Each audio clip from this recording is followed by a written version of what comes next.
We're in a storage room looking at a work in the collection of the Art Bridges Foundation. This is by Arthur Dove, and it's called Sunset. Dove had been painting since soon after the turn of the century and had been involved with some of the most advanced painters in the United States. In 1933, Dove had up to that point been living in a 42-foot sailing vessel and living off in the Long Island Sound. But in 1933, he moves home in order to try to save the estate of his family. So we certainly find him in this rural environment.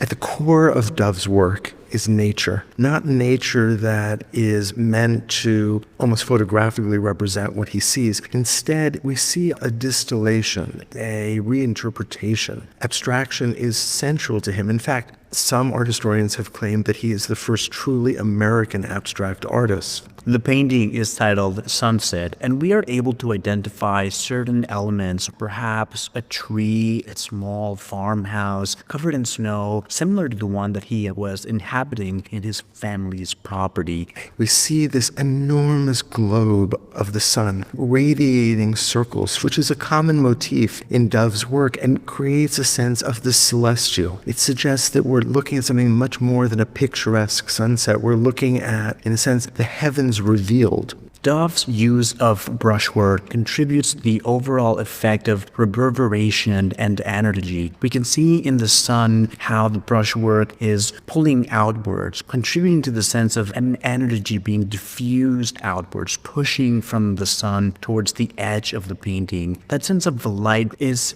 reflected as well in this small but very powerful white line where the sun's light is hitting this upward figure that perhaps could be a chimney stack, it could perhaps be a cypress, but is nonetheless clearly an element that is bathed in light. There is this exploration of the way in which colors relate to each other. Look, for instance, at the ovals of the windows of the building. This creates a kind of frieze of ovals that move across the surface. Each one is constructed of a ground plane outside. And if we're looking, for instance, at the circle at the center of the painting, there's that red field. And then there's that light olive green, a deeper red, and then a kind of blue black that leads us in. The overall composition is also made of these discrete units, each of which has its own color treatment, its own texture, its own brushwork, all of which contributes to these planes of color that read organically as these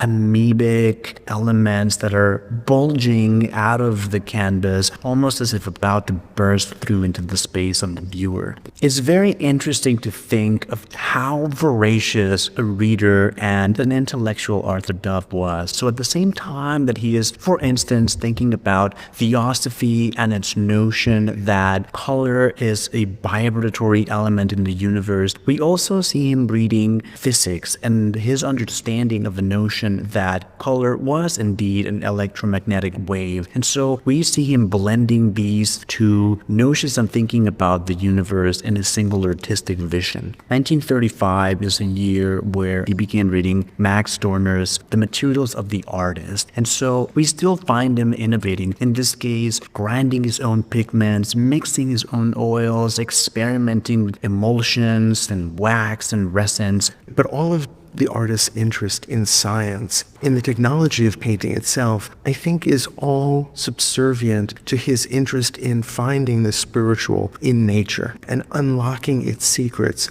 At the turn of the century, with the advent of scientific discoveries that proved beyond doubt the existence of an invisible, whether it be microscopic or macroscopic universe, artists such as Dove found themselves in the privileged position of being the seers of this universe in a way, and they filtered through what they regarded as their commitment to the spirituality of all these elements, the task of rendering it visible for the rest of us.